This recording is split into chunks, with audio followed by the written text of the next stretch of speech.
Hey guys, tonight, we're traveling far beyond the modern world, back thousands of years, to discover the surprisingly ancient story of one of humanity's oldest cultivated plants, cannabis. Today, almost everyone has heard the word, but very few people stop to ask a simple question: when did humans first discover it? Who was the first person to look at this unusual plant growing in the wild and decide it was worth bringing home?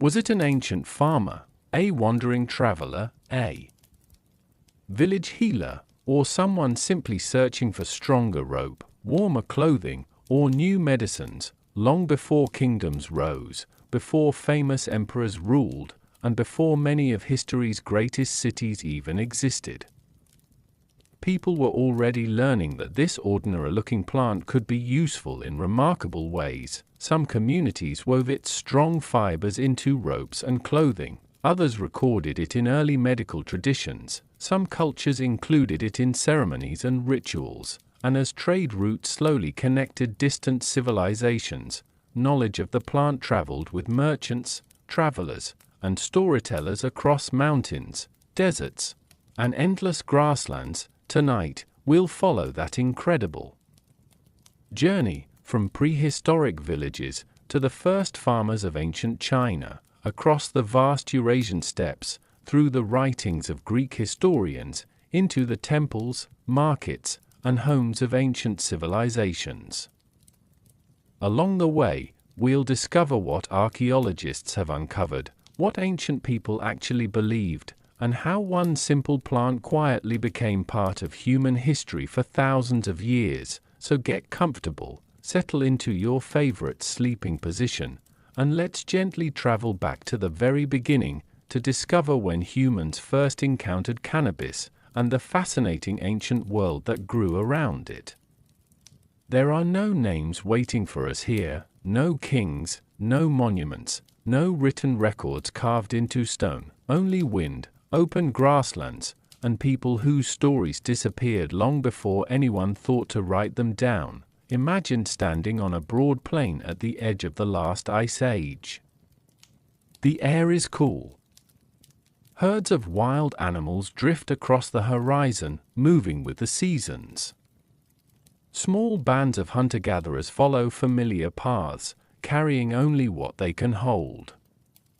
Every day is shaped by careful observation.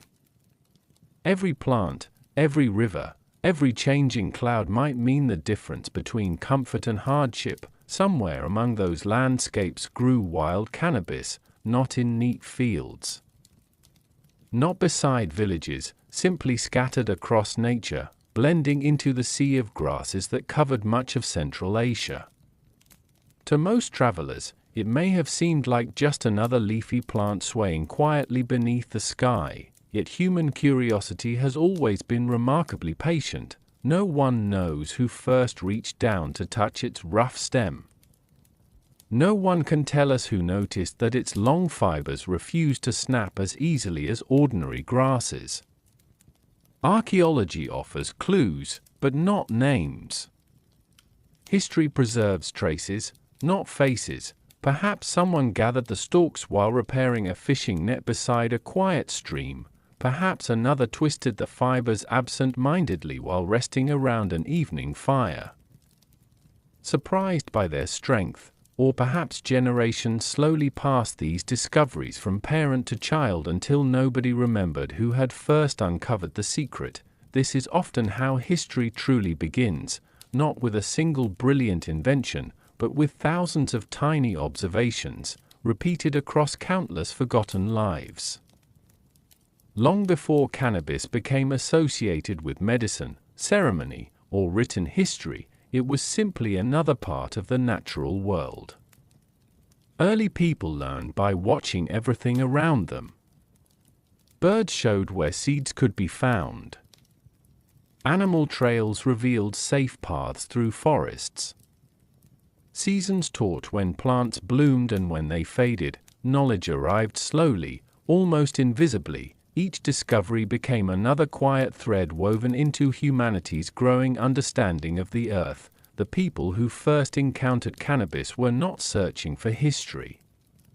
They were searching for food, shelter, warmth, and survival. Every useful plant mattered. Strong fibers could secure a shelter against the wind. Durable cord could hold together tools, traps, or woven baskets. Small improvements made difficult lives just a little easier. Over centuries, these practical lessons spread farther than any single family could travel. Stories moved with migrating groups. Skills crossed valleys and mountains without maps or written instructions. Entire generations carried knowledge only in memory, trusting spoken words and careful demonstrations. Many thousands of years later, archaeologists would patiently sift through ancient soils, discovering faint impressions of fibers, preserved seeds, and scattered fragments that hint at this distant relationship. They cannot tell us exactly who first recognized the plant's potential. But together those quiet discoveries reveal something extraordinary. Humanity's connection with cannabis was never the story of one remarkable moment. It was the story of countless ordinary people, observing, experimenting, remembering, and sharing what they learned. As the seasons continued to turn and small communities slowly settled into more permanent homes, that once wild plant would begin a very different chapter of its journey, one rooted not only in nature, but in the birth of civilization itself. The morning arrives so quietly that it is almost impossible to tell whether night has gone. A thin veil of mist drifts across endless grasslands, wrapping the earth in pale silver. The only sounds are the distant calls of birds and the gentle rustling of countless wild plants bending with the breeze. There are still no kingdoms here. No cities. No roads stretching toward distant horizons, only people, and the patient rhythm of the natural world. If we could step into this forgotten age, somewhere around 12,000 years ago, we would find ourselves in a world that feels both unfamiliar and strangely comforting. The great ice sheets that once covered enormous parts of the north are slowly retreating. Rivers are changing course. Forests are expanding into places that were once frozen. Animals follow ancient migration paths that have existed for countless generations. Human beings are changing as well, not all at once, but little by little. Most families still move with the seasons, carrying only what they truly need. They know the songs of birds, the smell of approaching rain, and the hidden places where edible roots wait beneath soft soil. Their knowledge is not written inside books. It lives within memory, repeated around evening fires, shared through careful hands and quiet observation. Every sunrise begins with questions. Where can fresh water be found? Which berries are safe this season? Have the herds already passed? Is there enough wood before another cold night arrives? In this world, no plant is ignored for very long. The landscape itself becomes a teacher. Among the waving grasses of Central Asia, wild cannabis continues to grow almost unnoticed. It asks for very little. It rises where the soil is open and sunlight reaches the ground. Its narrow leaves flutter gently beneath wide skies, blending into thousands of other green shapes that cover the plains. To us, knowing its future, the plant seems important. To them, it is simply another possibility. Perhaps children gathered its seeds while collecting food with their parents. The small seeds are rich in natural oils and nutrients, making them a useful addition to simple meals. A handful might be roasted over glowing embers or mixed with other gathered foods. Nothing would be wasted. Survival leaves little room for carelessness. The sturdy stalks offer another quiet discovery. Once dried, their fibers resist breaking far better than many surrounding plants. Strong cord means stronger shelters, better fishing lines, more reliable carrying bags. A woven basket that lasts through another season is not a luxury. It is peace of mind, yet no single discovery transforms life overnight. Instead, progress arrives almost invisibly. One family shares an idea with another during a seasonal gathering. Travelers notice unfamiliar techniques in distant camps. Children grow into elders, repeating lessons they first learned decades before. Knowledge spreads not through maps or written instructions, but through trust. Perhaps the most remarkable thing about these early people is their patience. Modern life often celebrates speed. These ancient communities had something different. Time, entire lifetimes could pass while slowly refining a single skill. Improvements were measured not by years, but by generations. The strongest traditions were those that quietly proved themselves again and again. The wild world shaped every decision. Heavy rains could flood familiar campsites. Long summers dried small streams into cracked earth. Harsh winters demanded careful preparation months in advance. Plants that offered dependable materials became treasured companions, even if nobody thought of them as extraordinary. Cannabis was never alone in serving these communities. It grew beside reeds gathered for mats, shrubs valued for fuel, trees that offered wood for tools, and countless herbs whose uses have long since been forgotten. Ancient survival depended upon understanding entire landscapes rather than relying on any single resource. This balanced relationship with nature created something that is easy to overlook today: respect, not the kind expressed through monuments, but the quiet respect that comes from depending upon the earth every single day. Every branch cut from a tree, every seed collected before winter, every useful fiber twisted by careful hands, was part of an ongoing conversation between people and their environment. Long before anyone imagined planting organized fields, these wandering communities were unknowingly preparing for one of humanity's greatest transformations. They had learned to recognize useful plants. They understood the changing seasons.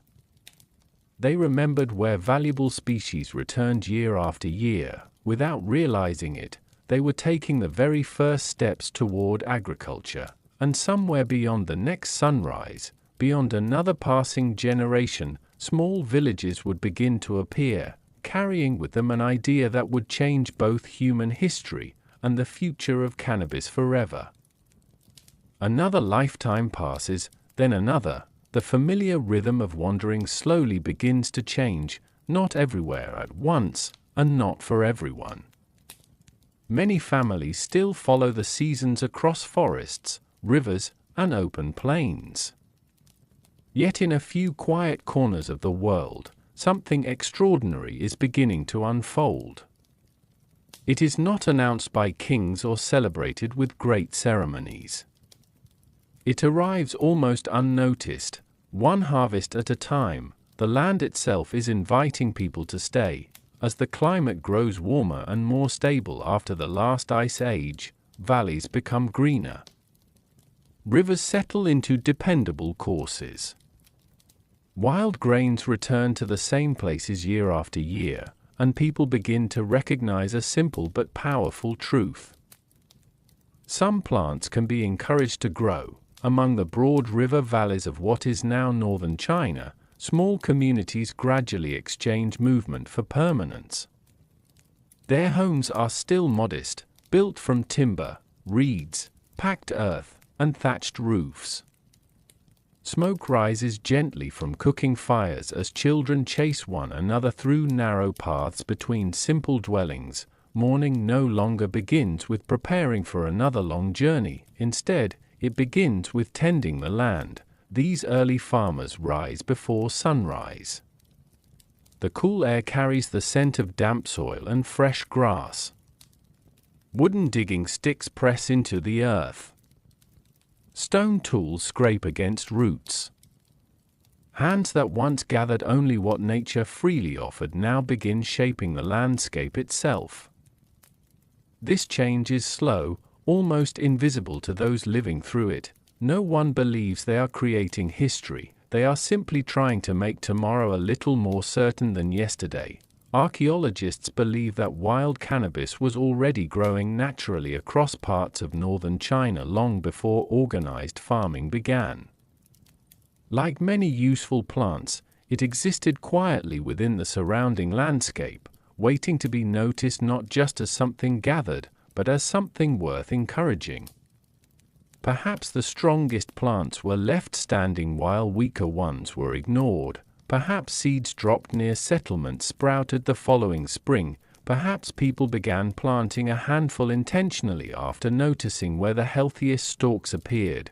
The exact moment remains hidden beneath thousands of years, but little by little, the relationship changed. Instead of merely finding cannabis, people began helping it grow. For these early villages, usefulness mattered far more than curiosity. The tall stalks provided long, durable fibers unlike many nearby plants.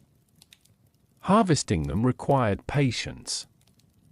The stems were cut, dried beneath the sun, soaked in water to loosen their fibers, and carefully separated by hand. It was slow work, repetitive work, yet deeply rewarding. Strong fibers meant stronger lives. Fishing nets could stretch wider across rivers. Baskets carried heavier harvests. Simple clothing became more durable against wind and rain. Ropes secured roofs during storms. Every finished piece represented hours of quiet labor shared by entire families. Even children learned these skills early. Grandparents demonstrated careful twisting motions. Parents corrected tiny mistakes with gentle hands. Knowledge moved naturally from one generation to the next, woven into ordinary conversations rather than formal lessons. Nothing about the process felt extraordinary. That is precisely what made it so important. History often remembers emperors, inventions, and battles, but civilization is built just as much by ordinary mornings, by countless hands repeating familiar tasks until they become traditions. As villages slowly expanded, another remarkable transformation quietly unfolded. People began observing the differences between individual plants. Some grew taller. Others produced stronger fibers. Some matured earlier in the season. Without understanding genetics, these early farmers practiced something surprisingly close to selective cultivation. Year after year, they favored plants that served their needs best. The changes were almost impossible to notice within a single lifetime. Across centuries, they became undeniable. The cannabis growing near human settlements slowly began to differ from its wild ancestors. Nature and humanity were shaping one another together. Nearby fields also held millet, one of northern China's earliest domesticated grains. Dogs wandered between homes. Pigs rooted through discarded scraps. Pottery dried in the warm afternoon sun. Daily life became less about constant survival and more about careful planning. With permanence came memory. Families buried loved ones near their homes. Children grew up in the same villages where their grandparents had once worked the soil. Stories became rooted to particular places instead of traveling endlessly across distant landscapes. The world itself began to feel different, and among these growing communities, cannabis was no longer simply another wild plant swaying unnoticed beyond the horizon. It had quietly earned a place beside humanity, not through mystery, not through legend, but through usefulness, patience, and generations of careful hands. As villages continued to flourish, people would soon discover that this familiar plant could offer far more than strong fibers alone. Its story, like civilization itself, was only beginning. The seasons continue their quiet circle. Spring softens the earth. Summer fills the fields with life. Autumn offers its harvest, and winter gently reminds every village that careful preparation is the difference between comfort and hardship. By now, the people of northern China no longer see cannabis as just another wild plant growing beyond the edge of the settlement. It has become a familiar companion, dependable, patient, and woven into the quiet rhythm of everyday life. There is nothing glamorous about its work. That is exactly why it matters. Before the first meal is cooked, smoke already rises from simple hearths. The village slowly awakens as children carry water from the river. Elders inspect drying bundles of plant stalks, and craftspeople gather the materials they will spend the day transforming with practiced hands. The tall stalks harvested weeks before have dried beneath the open sky. Some have been soaked in shallow pools to loosen the tough outer layers. Now comes the slow task of separating the long, pale fibers hidden within. It is work that rewards patience. A careless pull can tear the fibers apart. Gentle hands preserve their strength. Entire mornings pass in peaceful conversation as families sit together twisting strands into cord. Fingers move almost without thought, guided by years of experience passed quietly from one generation to the next. These cords soon become something greater. A fisherman knots them into a net that will feed his family through another season. A mother weaves them into sturdy baskets capable of carrying grain from the fields. Builders lash together wooden beams that hold roofs steady against powerful winds. Travelers wrap supplies inside woven sacks before beginning journeys across distant valleys. Every finished object carries within it hundreds of tiny movements, invisible acts of patience hidden beneath ordinary usefulness. The strongest technologies of the ancient world were often the simplest. A single length of reliable rope could rescue valuable tools dropped into deep water. It could pull heavy timber across muddy ground. It could secure livestock. It could repair shelters damaged after storms. Most people never paused to admire such things, yet daily life depended upon them. Clothing, too, slowly evolved. Animal hides remained important, especially during cold winters, but woven plant fibers offered new possibilities. Simple garments became lighter during warmer months, while rough cloth found uses as coverings, sacks, and protective wrapping for precious goods stored against moisture. Nothing was wasted. Even shorter fibers, unsuitable for rope, found purpose stuffing cushions, reinforcing mats, or strengthening other woven materials. Ancient villages survived because they understood a truth that modern societies often forget. Almost everything could serve more than one purpose. This quiet philosophy shaped the way people viewed the world around them. Plants were not simply food, trees were not only wood, rivers were more than water. Everything belonged within a larger pattern of usefulness. Cannabis fit naturally into that pattern. There is little evidence that these early farming communities thought of the plant as unusual or mysterious. To them, it was simply dependable. Like the changing seasons, it could be counted upon if treated with care. As years became generations, skilled craftspeople emerged within growing settlements. Some became especially gifted at weaving. Others mastered basket making or rope production. Their work was admired not because it was luxurious, but because it lasted. Durability earned respect. Children watched these artisans closely, copying every careful movement. Learning happened through observation. Mistakes became lessons. Success became tradition. Without realizing it, these villages were building something far greater than useful objects. They were creating knowledge, not written on bamboo, not carved into stone, but preserved in memory, conversation, and practiced hands. Long before schools existed, every home became a classroom, every task became a quiet lesson. Every season added another page to an unwritten history, far beyond these. Peaceful settlements, countless other communities across Asia were making discoveries of their own. Some learned the secrets of different grains. Others mastered pottery, irrigation, or animal husbandry. Human civilization was slowly becoming a tapestry woven from thousands of local innovations, each one strengthening the next. Among those threads, cannabis remained remarkably constant, reliable, adaptable, patient. Its greatest gift was not changing history in a single dramatic moment. Its gift was making ordinary lives just a little easier every single day. And as these villages continued to grow, people would soon begin looking beyond the plant's sturdy fibers.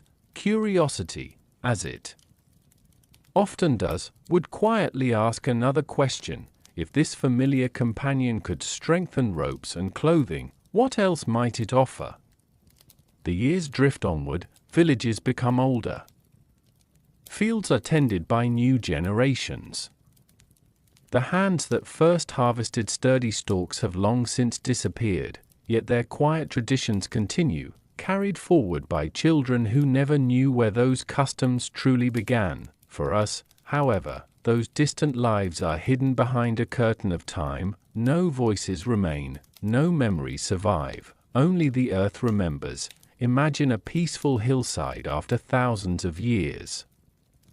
Grass sways gently in the wind, birds sing as they always have, and beneath the surface lie countless forgotten stories waiting in silence. Layer upon layer of soil has covered ancient homes, abandoned hearths, broken pottery, and the tiny traces of everyday life that once seemed too ordinary to matter. This is where archaeologists begin, not with certainty, but with patience. Using small brushes instead of shovels, they slowly uncover fragments of a world that vanished long before written history.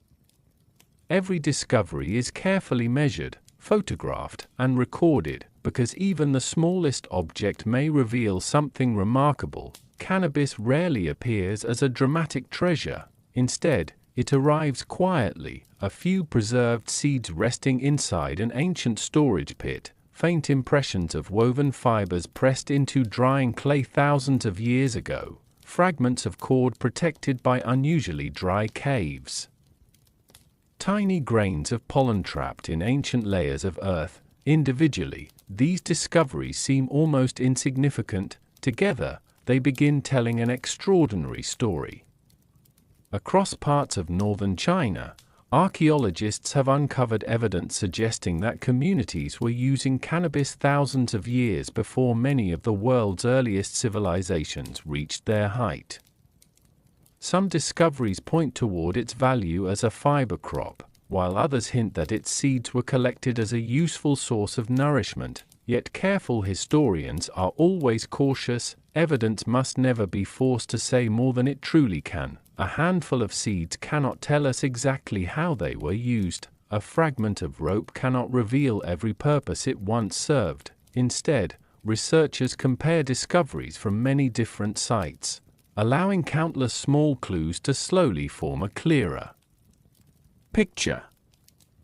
It is rather like assembling an enormous puzzle with most of the pieces forever missing. Even so, the image grows sharper with every excavation. One of the most fascinating discoveries comes from ancient burial sites across Central Asia and Western China, where traces of cannabis have sometimes been found alongside objects placed with the dead. In certain cases, archaeologists have uncovered wooden containers holding plant material, carefully preserved by the dry climate.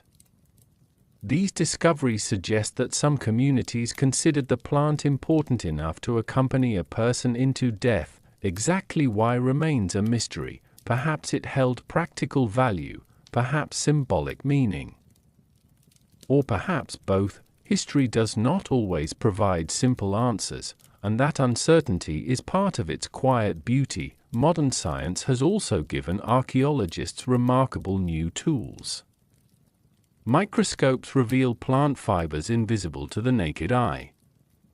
Chemical analysis can identify ancient residues left inside pottery vessels. Radiocarbon dating helps determine the age of discoveries with surprising precision, allowing researchers to place forgotten objects back into humanity's long timeline. Each new technique adds another whisper from the past, not louder, only clearer. Perhaps the greatest lesson these discoveries teach us is that ancient people were careful observers of the natural world.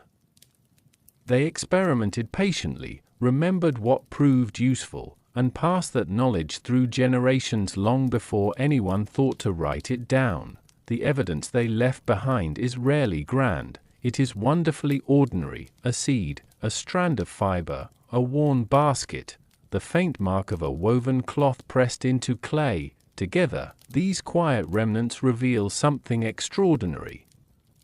Humanity's relationship with cannabis was not built in a single moment of discovery, it grew slowly. Across centuries, through countless ordinary lives that history almost forgot, and as more evidence continued to emerge from distant lands, another chapter of this ancient story began to unfold, not in fields or workshops, but in the hands of the earliest healers, who looked upon familiar plants and wondered whether they could offer more than food, fiber, or shelter. Their gentle search for understanding would carry us into the world of ancient medicine, where observation and tradition became the first foundations of healing.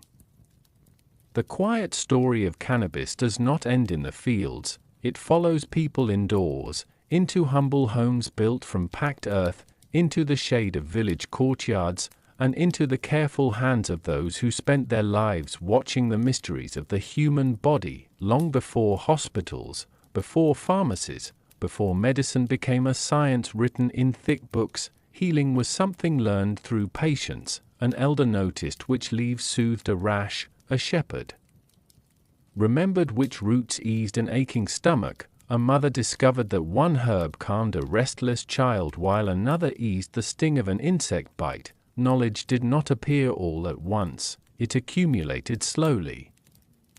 One careful observation after another, across ancient China, generations of healers built an understanding of the natural world that blended experience, tradition, and close attention to everyday life. They did not divide plants into categories like modern botanists.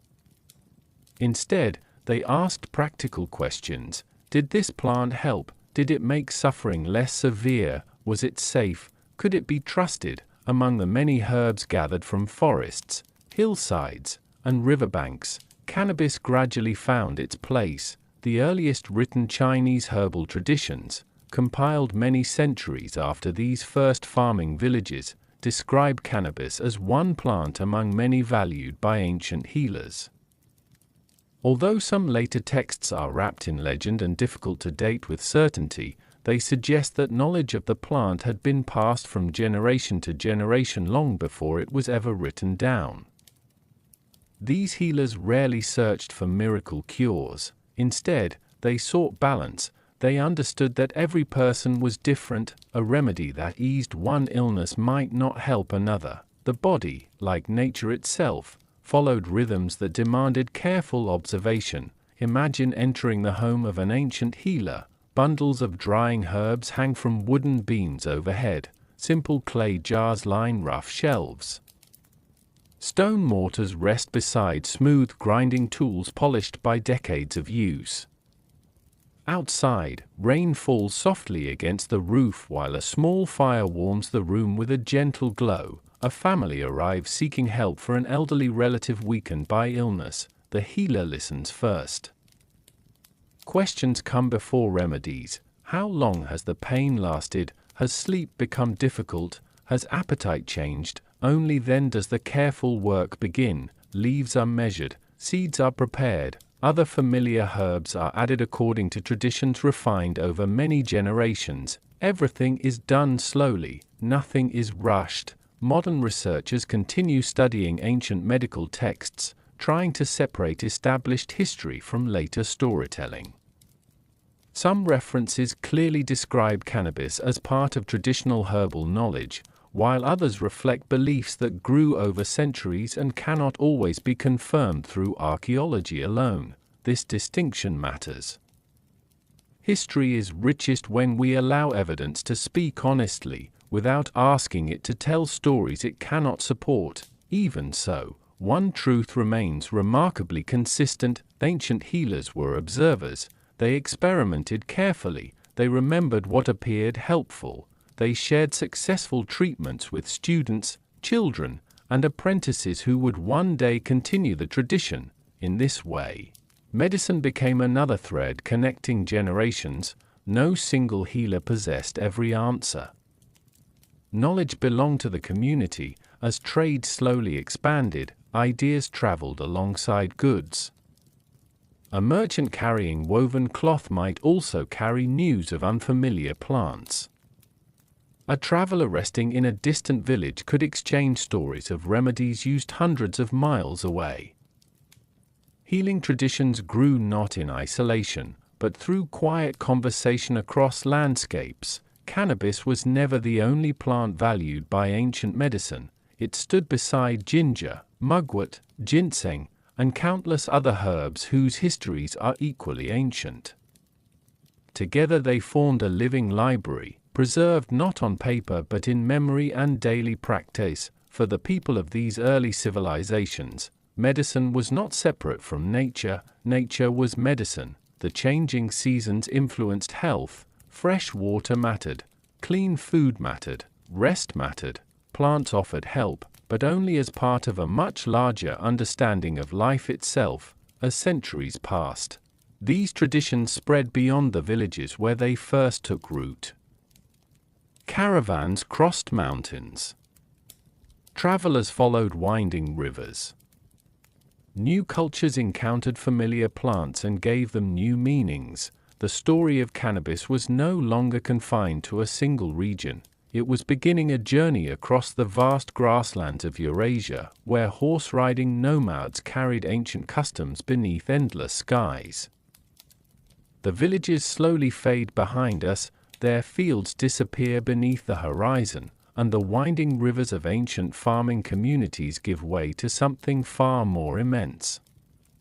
Before us stretches an ocean of grass, endless, rolling, and seemingly without end. The Eurasian steppe is unlike any place we have visited before. Here, there are no city walls to mark the boundaries of kingdoms, no permanent roads, and very few places where a traveler can truly say they have arrived. Only the wind knows every path. As the seasons turn, vast herds move across the grasslands, followed by people whose lives are shaped not by fields, but by movement. These are the nomads of the Eurasian steppe, skilled horse riders, herders, and travelers who carry their homes, traditions, and memories wherever the open land leads them. To the settled farmers, such a life might have seemed uncertain. To the nomads, it was simply freedom. Imagine waking before dawn inside a felt tent, known today as a yurt. The fire from the previous evening still glows faintly beneath a layer of ash. Outside, horses graze quietly in the cool morning air while sheep and goats stir as the first rays of sunlight touch the endless plains. The camp is peaceful, but it will not remain here for long. Soon, the families will pack their belongings, load them onto wagons, and continue following the rhythm of the seasons. Nothing is wasted. Every object must justify the effort of carrying it. Strong ropes secure the tents, durable cloth protects families from wind and rain, well-crafted bags hold precious supplies during journeys that may last for weeks. Here again, useful plants become trusted companions. Among them was cannabis. Unlike the carefully tended fields of farming villages, cannabis often grew wild across parts of the steppe. Nomadic communities would have encountered it during their travels, gathering it where it flourished naturally. Its fibers could be woven into cord, while its seeds provided another practical resource during long migrations. Yet the Eurasian steppe offers us something more than practical evidence. It offers one of the most fascinating archaeological discoveries in the ancient history of cannabis. Thousands of years after these nomads disappeared, archaeologists uncovered remarkable burial mounds scattered across the grasslands. These great earthen monuments, known as kurgans, protected the possessions of important individuals from wind, rain, and time itself. Within some of these tombs, preserved by the dry climate and frozen ground, researchers found traces of cannabis associated with ceremonial objects. One of the cultures most often connected with these discoveries is the Scythians. The Scythians did not leave behind written histories of their own. Much of what we know comes from archaeology and from the observations of neighboring civilizations. Their skill as horse riders became legendary, and their lives were closely tied to the vast grasslands they called home. Among the most famous descriptions comes from the Greek historian Herodotus, writing in the 5th century BCE. He described Scythian cleansing ceremonies in which hemp seeds were placed upon hot stones inside enclosed spaces, producing thick vapors. His account has fascinated historians for centuries because it offers one of the earliest written descriptions involving cannabis. Modern archaeologists have uncovered evidence that appears broadly consistent with some aspects of these ancient reports, including wooden braziers and plant remains found in certain burial sites. Even so, historians remain careful. Archaeological discoveries can support parts of ancient writings, but they rarely confirm every detail exactly as it was described. This careful balance between written history and physical evidence allows us to build a clearer picture without drifting into legend. For the nomads, the steppe itself was their greatest teacher. They read the weather by watching clouds. They judged the seasons by the grasses beneath their horses' feet. Their knowledge traveled not through libraries, but through songs, stories, and generations of lived experience beneath an endless sky. As evening settled across the plains, camps gathered around gentle fires. Children listened to elders recount journeys across distant rivers and snow-covered mountains. Travelers exchanged news with unfamiliar clans. The stars stretched from one horizon to the other, brighter than any city would ever know. Somewhere among those quiet conversations, knowledge of familiar plants continued its long journey across the ancient world, not through conquest, not through empires, but through ordinary people meeting other ordinary people, sharing what they had learned along the road and beyond those endless grasslands. Another civilization was beginning to notice these travelers.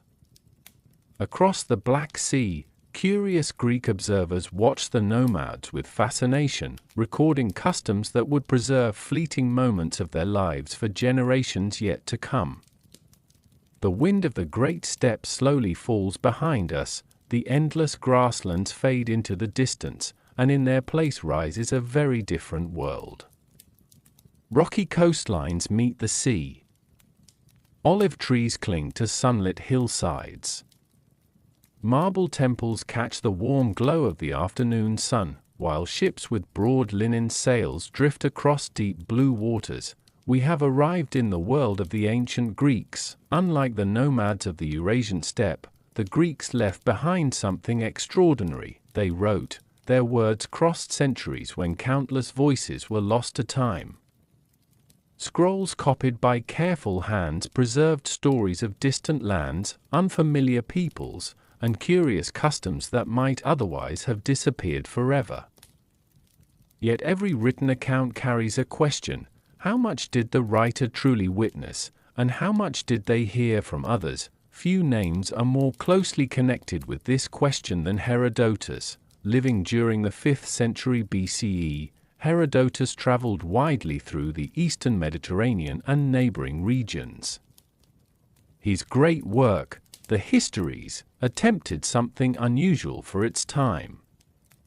Rather than simply recording the victories of kings, he became deeply interested in people themselves, their traditions, beliefs, clothing, foods, and the ways they understood the world. his curiosity led him toward the horse-riding peoples of the north. Among them were the Scythians, when Herodotus described their customs.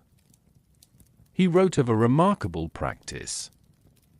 After certain ceremonies, he explained, the Scythians entered small enclosed spaces where hemp seeds were thrown onto heated stones.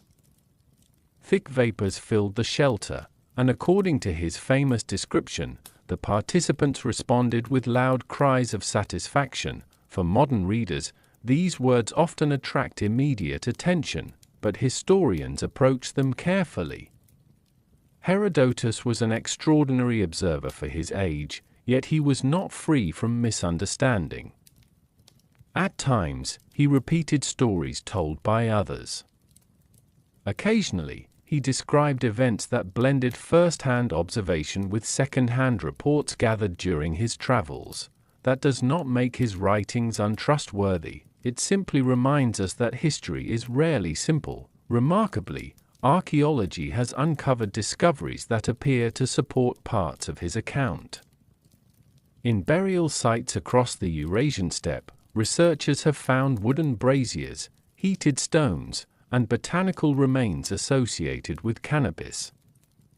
While these finds cannot confirm every detail exactly as Herodotus recorded it, they suggest that some form of heated cannabis use likely existed among certain nomadic groups.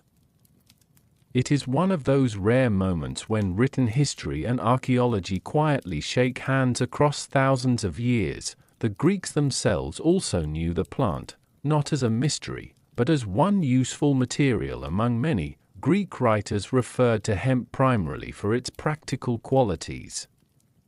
Strong fibers were valued for making rope used aboard ships that crossed the Mediterranean Sea.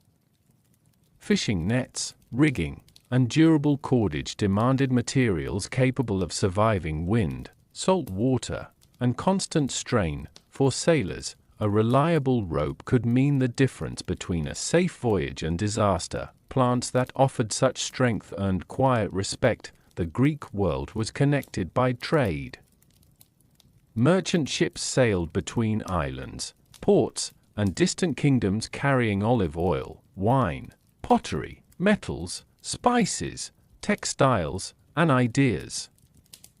Along with these goods traveled stories of unfamiliar customs from lands beyond the horizon. Some were perfectly accurate, others became slightly altered with each retelling. By the time they reached another harbor, truth and imagination sometimes sailed together.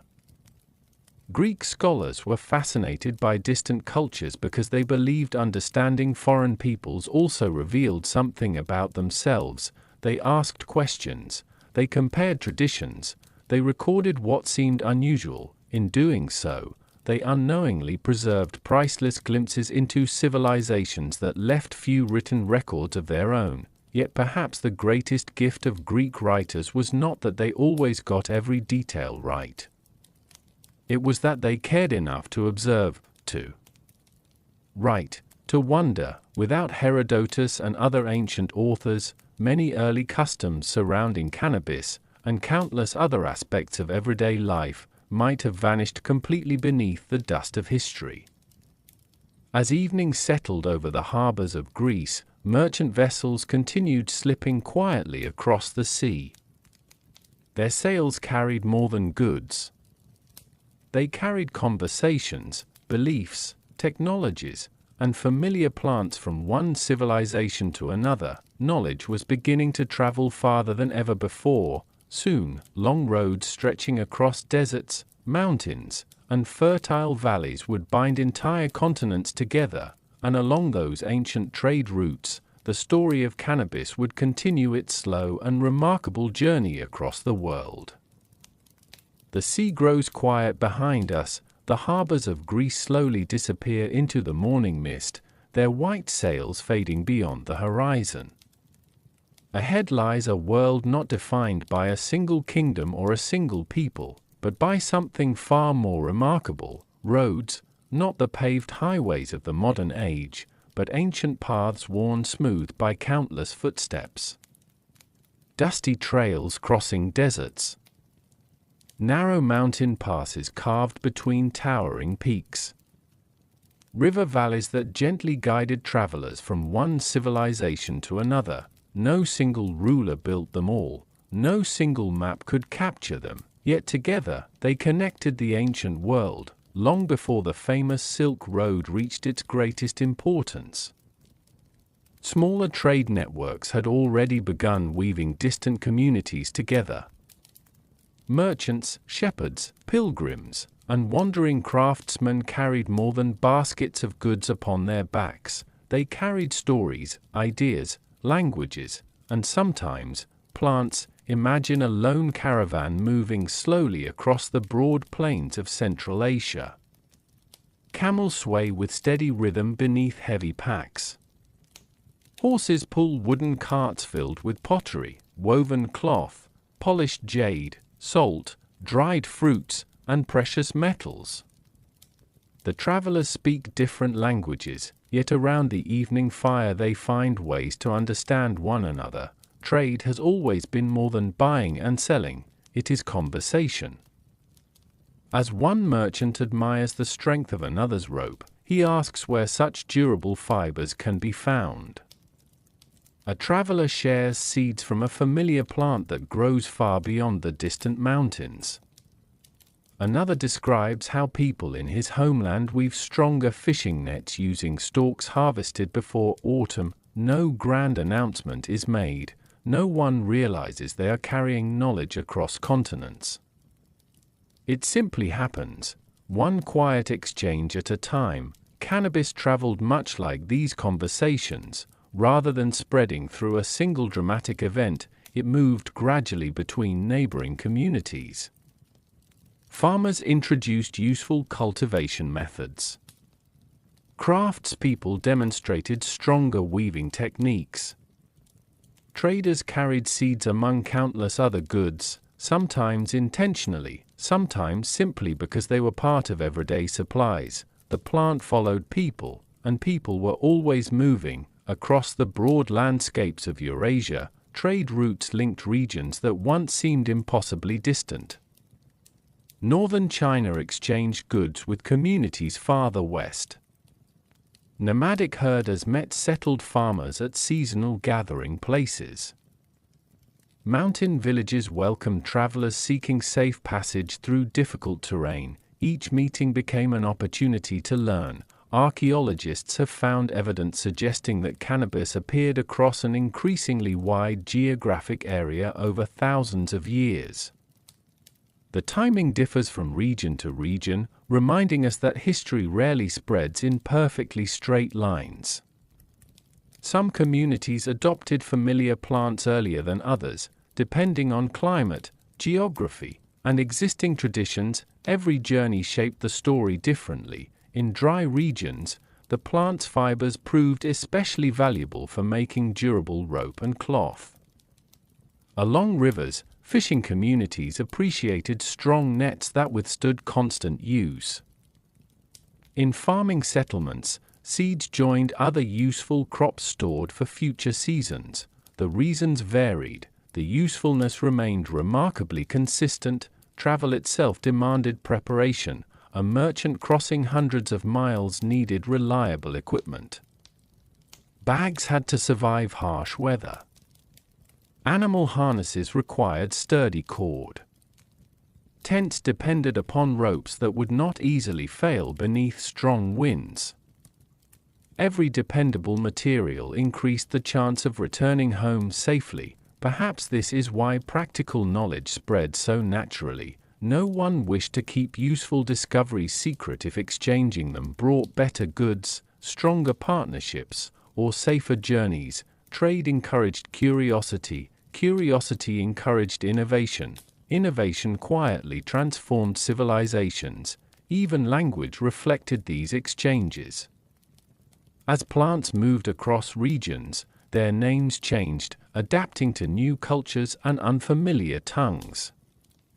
A familiar object acquired many identities, each revealing something about the people who welcomed it into their daily lives. Not every traveler carried wealth, many carried only experience. A shepherd might describe distant grazing lands, a potter could demonstrate unfamiliar designs, the healer might exchange herbal knowledge with strangers met along the road. In these peaceful encounters, civilizations borrowed from one another without losing their own identities. History often celebrates emperors who expanded borders, yet countless anonymous travelers connected the ancient world far more gently. They built invisible bridges through trust, hospitality, and shared curiosity. As centuries passed, these growing networks stretched farther than anyone could have imagined. Caravans crossed deserts shimmering beneath the sun. Ships linked distant ports across warm seas. Mountain trails echoed with the footsteps of generations who would never know how greatly their journeys shaped the future.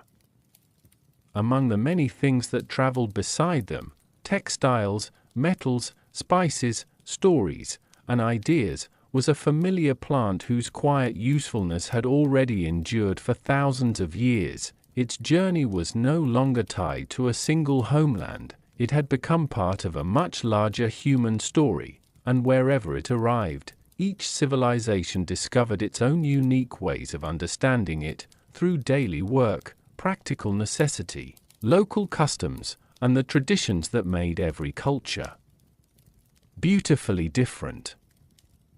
The roads continue onward, across mountains, deserts, fertile valleys, and quiet rivers. The familiar plant has now traveled farther than the people who first gathered it could ever have imagined. Every community that welcomed it saw something slightly different. No two civilizations looked upon the same plant through exactly the same eyes. That is one of history's quiet lessons. A single plant can become many different things. Its meaning is shaped not only by nature, but by the people who live beside it. Imagine arriving at an ancient village as the first light of dawn touches the rooftops. The day begins slowly. Smoke rises from clay hearths. Bakers prepare grain for the morning meal. Craftspeople step outside carrying bundles of dried stalks harvested before the autumn rains. To one family, cannabis is simply the strongest fiber they know. The stalks are stripped carefully, their long fibers washed, dried, and twisted into ropes strong enough to hold fishing nets against rushing rivers. Nearby, another craftsperson patiently weaves broad baskets that will carry grain from the fields before winter arrives. The work is quiet, almost meditative. Every movement has been practiced thousands of times. Across the village, fishermen prepare for another day on calm water. They inspect their nets, checking every knot before pushing simple wooden boats away from the shore. A single broken cord could mean the loss of an entire day's catch. Strong fibers are not a luxury, they are peace of mind. Elsewhere, travelers tighten the ropes securing supplies to wagons before beginning long journeys. Farmers mend fences protecting livestock. Builders reinforce wooden homes against powerful seasonal winds. Most people never stop to admire these simple objects. Yet civilization depends upon countless unnoticed things. Without reliable cord, bridges become weaker. Boats become less dependable, homes become less secure. Sometimes history changes not through great inventions, but through stronger rope. The seeds found their own place in daily life. Rich in natural oils and nutrients, they could be gathered, cleaned, and added to simple meals in some ancient communities. While they were never the center of every diet, they represented another useful gift offered by a familiar plant. Nothing was wasted. That philosophy echoed across the ancient world. A useful plant deserved careful stewardship. Its value lay not in extravagance, but in reliability. Beyond everyday work, some societies gradually incorporated cannabis into certain ceremonial or cultural traditions. Archaeological discoveries and ancient written accounts suggest that in specific regions and during particular periods, parts of the plant may have been used in ritual settings. These practices were never universal, nor were they identical from one culture to another. Each community developed its own customs, some left physical evidence, others left only stories. Historians remain careful not to assume that every ancient civilization used cannabis in the same way. The evidence simply does not support such sweeping conclusions. Instead, it reveals a fascinating diversity of traditions shaped by geography, belief, and local experience. The same is true of early medicine, in some places. Healers included cannabis among many other plants they observed and recorded.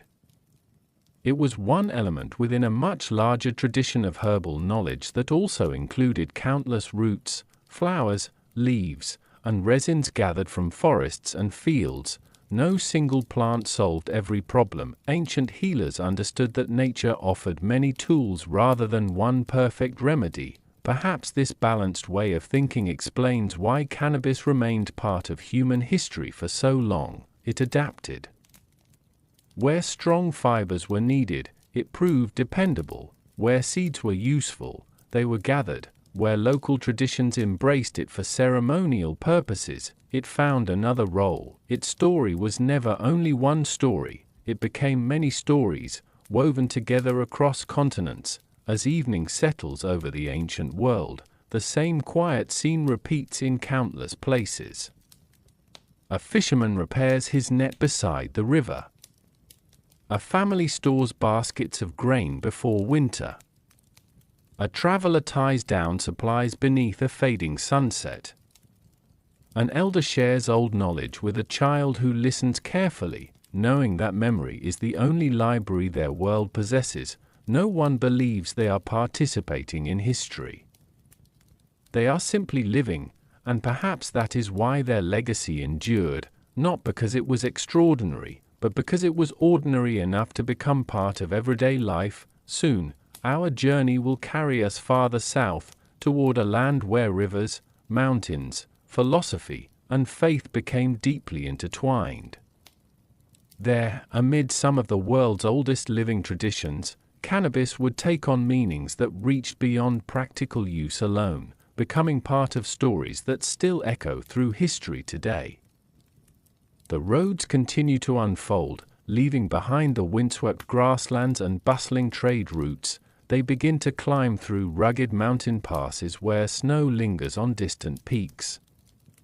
Beyond them, the land softens into broad river valleys, dense forests, and fertile plains nourished by the mighty rivers of the Indian subcontinent. Here, the rhythm of life feels different. The mornings begin with birdsong echoing through banyan trees.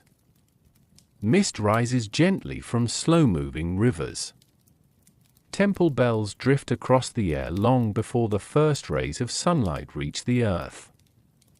Farmers guide oxen through damp fields while merchants prepare for another day's journey between ancient towns. This is a land where memory stretches back thousands of years. A place where stories are carried not only in books, but in songs, poems, and sacred traditions carefully preserved from one generation to the next. As cannabis reached different regions of ancient India, it entered a culture that already possessed one of the world's richest traditions of herbal knowledge and spiritual philosophy. Like many plants, it was understood in different ways by different people. There was no single story, no single purpose. Instead, its place within society reflected the remarkable diversity of the civilization itself. Ancient Indian medical traditions, later preserved in texts associated with Ayurveda, describe hundreds of plants observed for their possible properties. Cannabis appears in some later historical compilations among many other herbs, though scholars continue to debate exactly when certain references entered the written record. As with much of ancient history, separating the oldest traditions from later additions requires careful study. What remains clear is that generations of healers valued close observation. Every herb had to be understood with patience. Nothing was used carelessly. In village homes, experienced practitioners prepared remedies using combinations of familiar plants gathered from forests, fields, and gardens. They believed that health depended upon balance between the body, the seasons, food, rest, and the surrounding world. Nature was not something separate from life, it was life. Beyond medicine, cannabis also became associated with certain religious and cultural traditions that developed over many centuries. Among the most enduring is its connection with Lord Shiva, one of the principal deities in Hindu tradition. Later stories and devotional practices came to associate cannabis with Shiva, particularly in the form of bhang, a traditional preparation that has been used in some religious festivals and ceremonies for centuries. It is important, however, to understand these traditions with care. Not every community practiced them, not every historical period viewed the plant in the same way. India has always been a vast land of many languages, beliefs, and customs. What was familiar in one region could be entirely unknown in another. As evening settled over temple courtyards, pilgrims gathered beneath flickering oil lamps while priests recited ancient verses passed down through generations. Incense drifted softly into the night air. Nearby, travelers rested beneath great trees before continuing their journeys at sunrise. Knowledge moved alongside them. Merchants carried spices, scholars carried manuscripts, monks carried philosophy, healers carried seeds and herbs carefully wrapped in cloth. The exchange of ideas became just as valuable as the exchange of goods. Some of the earliest universities in the ancient world, such as Takshashila and later Nalanda, welcomed students from distant kingdoms seeking wisdom in philosophy, medicine, astronomy, and language. Though these centers flourished in different periods, they remind us that ancient India was not isolated, it was connected.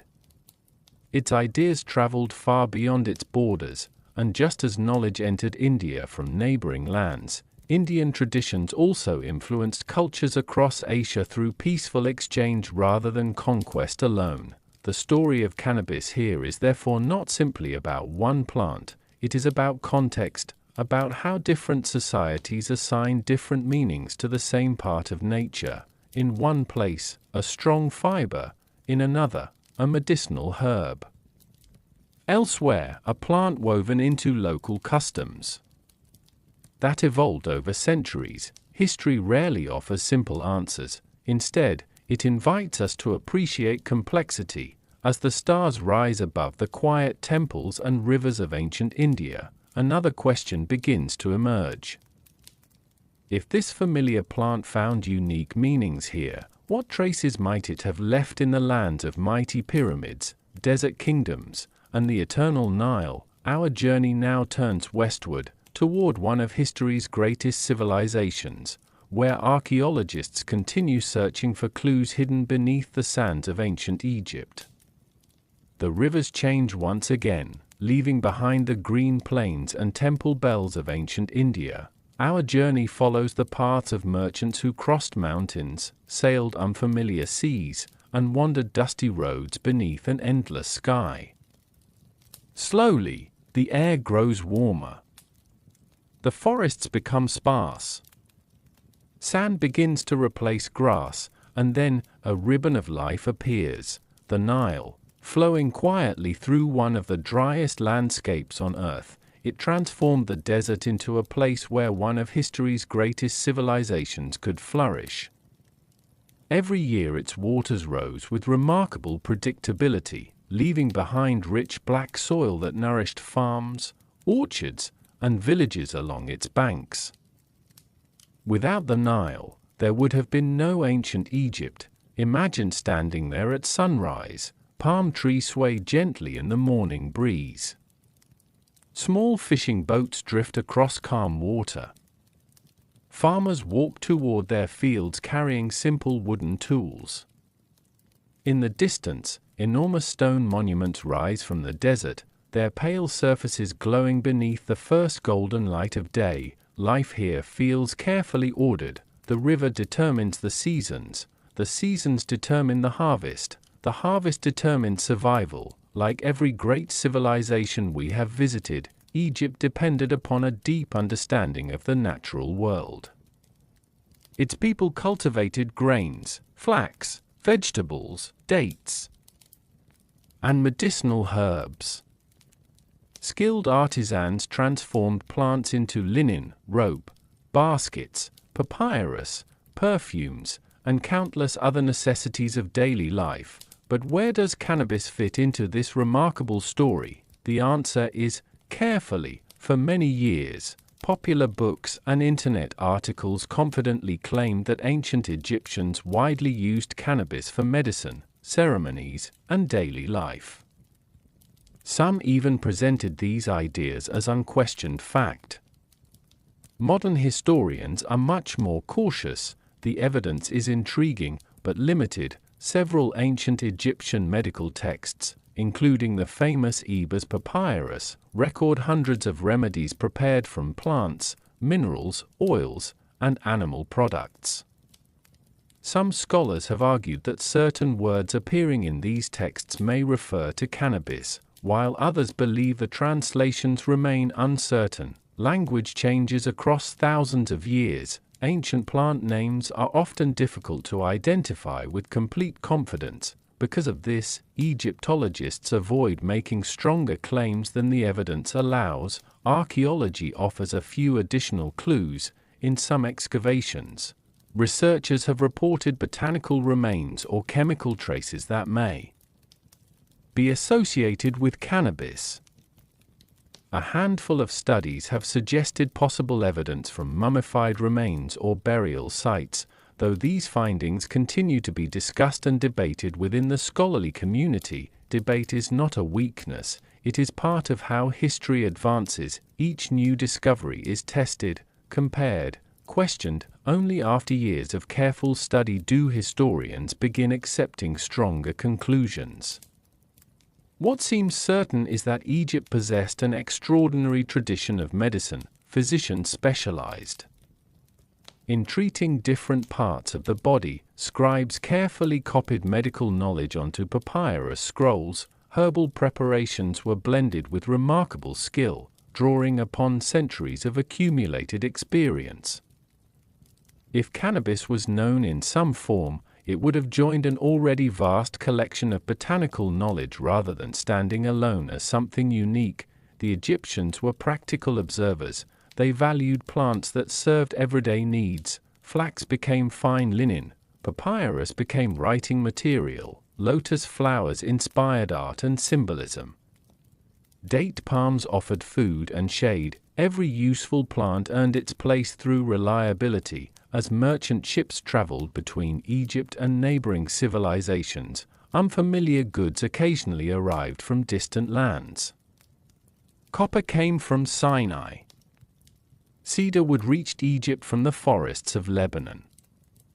Incense arrived from Arabia and the Horn of Africa. Precious stones crossed deserts carried by patient caravans. Ideas traveled with them. A merchant rarely carried only merchandise, he carried stories, descriptions of distant kingdoms, new farming techniques, unfamiliar medicines, foreign customs that inspired curiosity long after the journey ended. Along the busy markets of cities like Thebes and Memphis, languages blended together as traders from different regions exchanged both goods and knowledge. Civilizations were never as isolated as they sometimes appear on modern maps. They were connected by rivers, roads, and human curiosity. Perhaps that is the greatest lesson Egypt offers us. History is rarely made of absolute certainty. Instead, it is built from careful evidence, thoughtful questions, and the humility to admit when some mysteries remain unsolved. The sands of Egypt still conceal countless secrets. Every excavation has the potential to uncover another fragment of the past, a forgotten scroll, a preserved seed, or a clue that gently reshapes our understanding of an ancient world. As the evening sun sets behind the pyramids and the Nile reflects the fading light, our journey continues eastward once more. Beyond the fertile river valleys lie the kingdoms of Persia and the ancient Near East, where powerful empires rose, ideas crossed continents, and the story of this familiar plant entered yet another remarkable chapter. The Nile fades behind us, its golden reflections dissolve into desert light, and the landscape begins to widen again. Not into a river valley, and not into a single defined homeland, but into something far larger, far more complex, empires. Here, in the ancient Near East and Persia, borders are not fixed lines on a map. They shift with time, shaped by conquest, trade, and diplomacy. One ruler rises, another falls, and yet the roads remain. The caravans continue moving, carrying goods, languages, and ideas across vast and interconnected lands. It is a world of motion and memory. Imagine standing on a raised road cutting through dry hills under a pale sky. The air is crisp, carrying the scent of dust and distant rain. Travelers move steadily along the path, merchants, soldiers, messengers, and wandering craftsmen. Some ride horses. Others lead donkeys loaded with carefully tied bundles. Every journey is long, every stop matters. In this region, stretching across parts of modern Iran, Iraq, Turkey, and beyond, ancient civilizations such as the Persians built some of the earliest large-scale empires in history. The Achaemenid Empire, in particular, connected distant cultures through a remarkable system of roads and administrative organization that allowed ideas and goods to travel farther than ever before. Among those goods were plants, cannabis. Like many other useful species, likely moved quietly through these networks. Not as a symbol of mystery or ritual alone, but as part of everyday life, valued for its fibers, its seeds, and its practical uses in a world that depended heavily on natural materials. The Persians were known for their ability to integrate knowledge from many cultures. As their empire expanded, they encountered Egyptians, Mesopotamians, Central Asian nomads, and Indian traditions. Each contributed something to the growing exchange of agricultural practices, medicine, and craftsmanship. In the ancient Near East, hemp fibers were especially valuable. Strong ropes were essential for construction, transport, and military logistics. Large empires required durable materials to support infrastructure, bridges, ships, tents, and storage systems. A single weak cord could mean the loss of supplies or even lives during long campaigns or difficult journeys. Yet beyond these practical uses, there are hints, subtle and debated, of more complex cultural associations. Some archaeological interpretations suggest that in certain regions of Central Asia and nearby cultures connected through Persian influence, plant-based substances were used in ritual or communal contexts. However, historians remain careful here. Evidence is fragmentary, and interpretations vary widely depending on the site and method of analysis. What is clear is that the ancient Near East was not a single culture, it was a mosaic. Babylonians recorded astronomical observations on clay tablets. Assyrian scribes documented military campaigns in precise detail. Persian administrators organized vast regions through careful record-keeping and communication systems that connected distant provinces. Within this world of record-keeping and exchange, plants played a quiet but essential role. Medicine in particular relied heavily on botanical knowledge. Healers and scholars across Mesopotamia compiled lists of plants used for treating common ailments.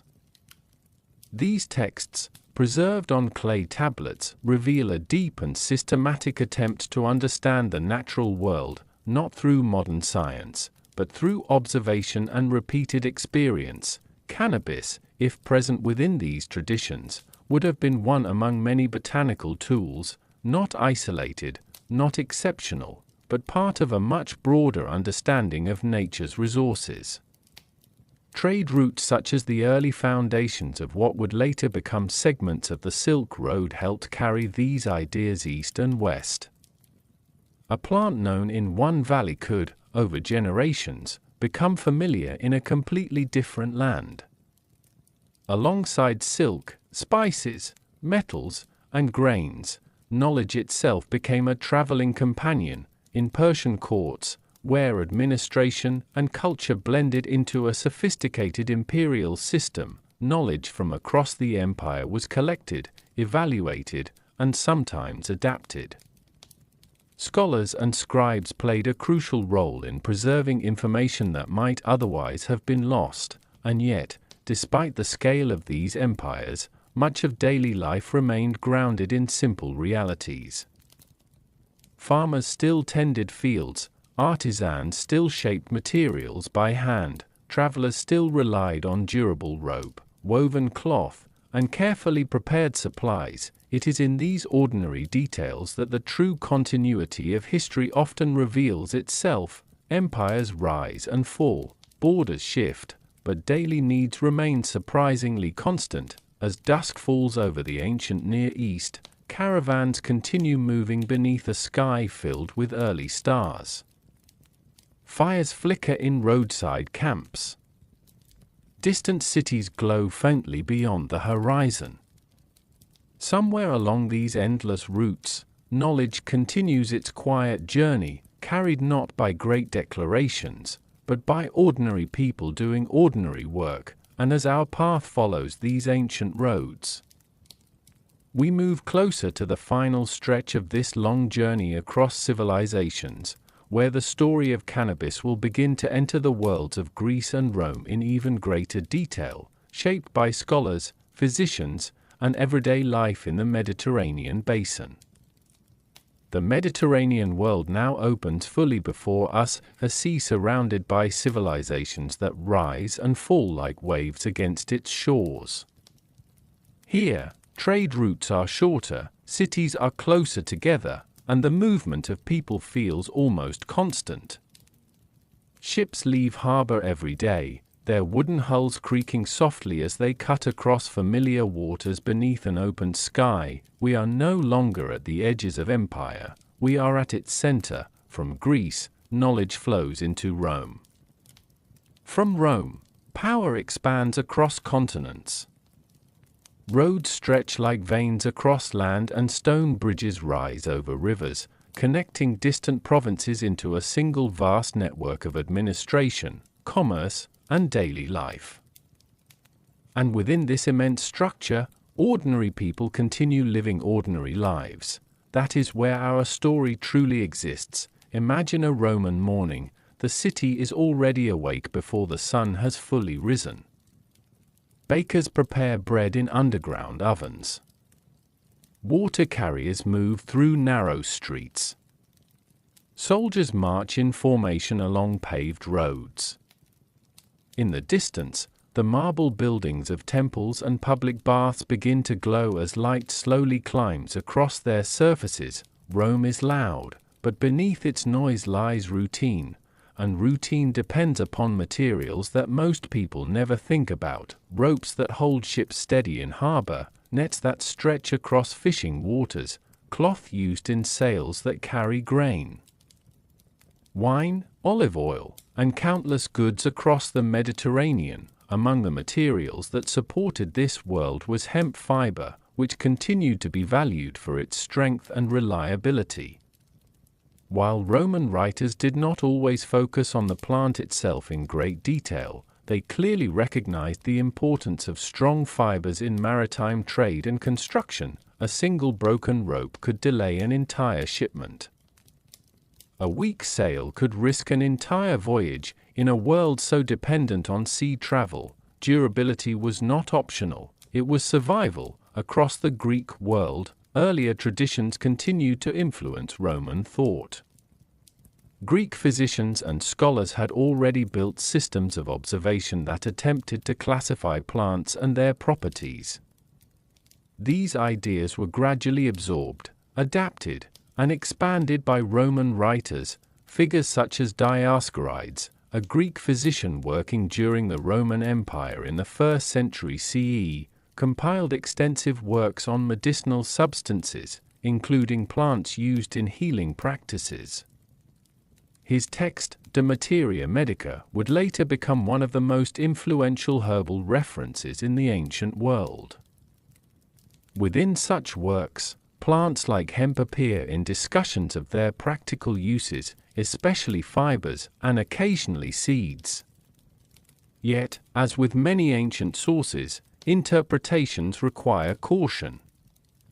Language, translation, and regional variation all influence how we understand these references today. What is important is the broader picture. Rome did not invent herbal knowledge, it organized it. It collected traditions from conquered lands, from Greek scholarship, from Egyptian medicine, and from regional practices across its vast territories. In doing so, it preserved fragments of knowledge that might otherwise have disappeared. But in everyday Roman life, most people were not thinking about medical texts or philosophical classifications.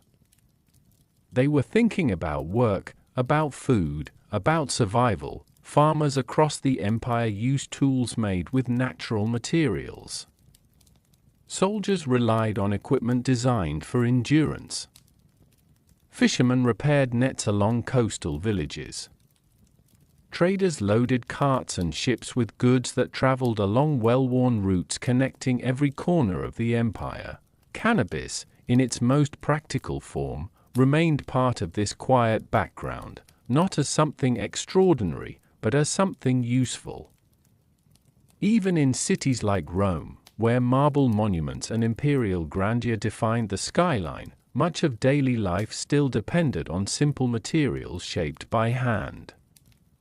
Beneath the empire's greatness lay countless invisible acts of labor: spinning, weaving, cutting, tying, and repairing. It is easy to forget that history is not only made by emperors and generals, it is also made by people who tied knots before sunrise. As centuries passed, the Roman world continued to expand and evolve. Ideas moved freely between provinces. Goods traveled across seas and deserts. And in the quiet spaces between major events, everyday technologies and materials continued their slow, steady journey through human history. Eventually, these networks would begin to fracture and transform, giving rise to new societies in the centuries that followed. But before that transformation, the ancient Mediterranean world still held one more layer of understanding, one shaped not only by commerce and empire, but by medicine, philosophy, and the careful study of the human body. And as we move deeper into those traditions, we begin to see how ancient physicians tried to make sense of the natural world with the limited tools they had, laying foundations that would influence centuries of healing knowledge to come.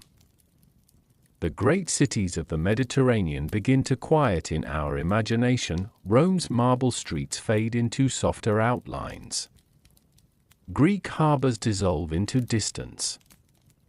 And what remains is something more intimate, more fragile, and far more human: a room filled with scrolls, a physician sitting alone in lamplight, and the slow, careful effort to understand the body without the tools we take for granted today. In the ancient world, medicine was not a separate science carved away from life.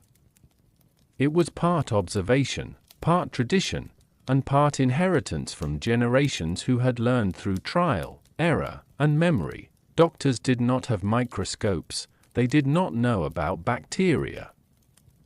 They did not understand the internal systems of the body in the way modern science does, but they understood patterns. They noticed cause and effect.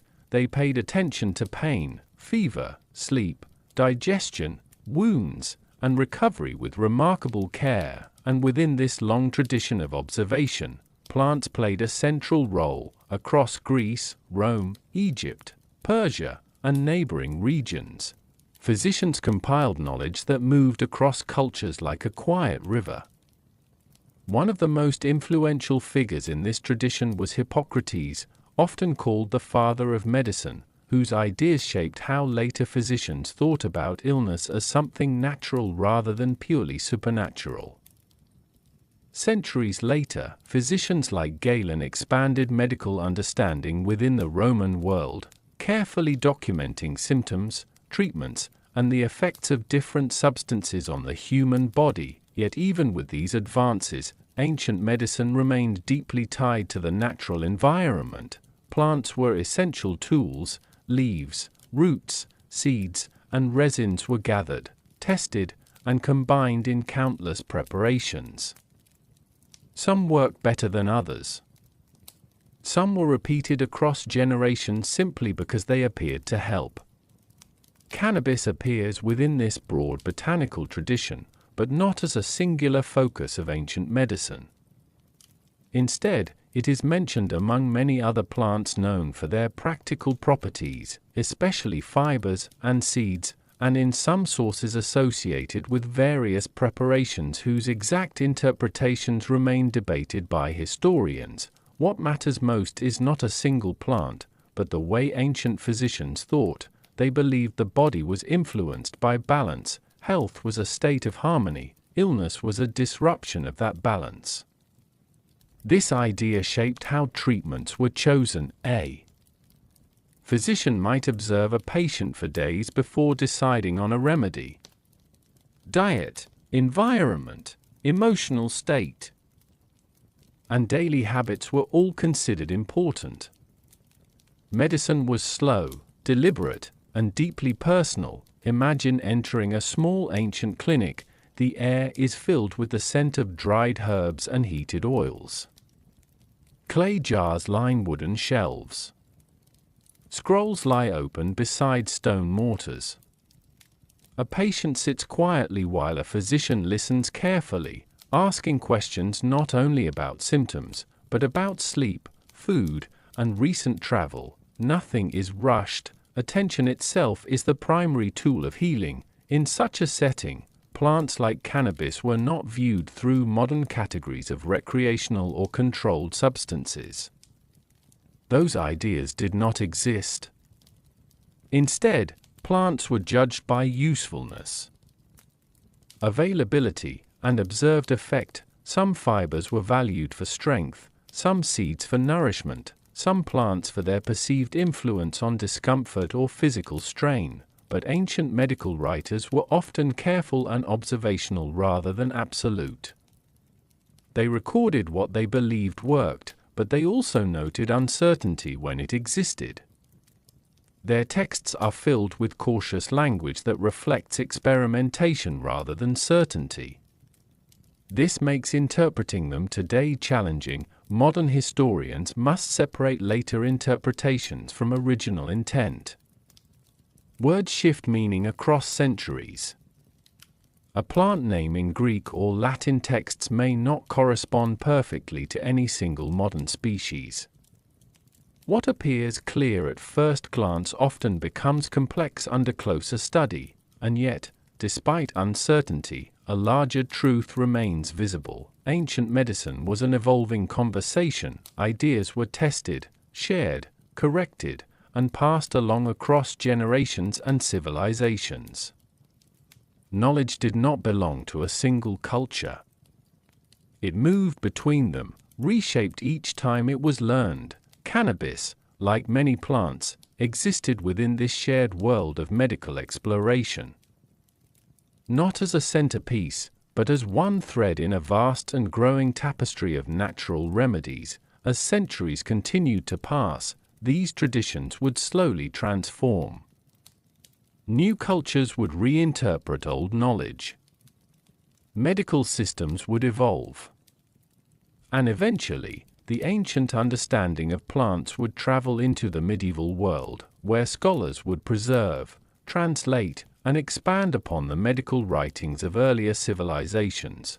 But before that transformation, there is still more to uncover about how myths, misunderstandings, and storytelling shaped the way ancient people remembered the natural world, and how history itself sometimes blurs the line between observation and imagination.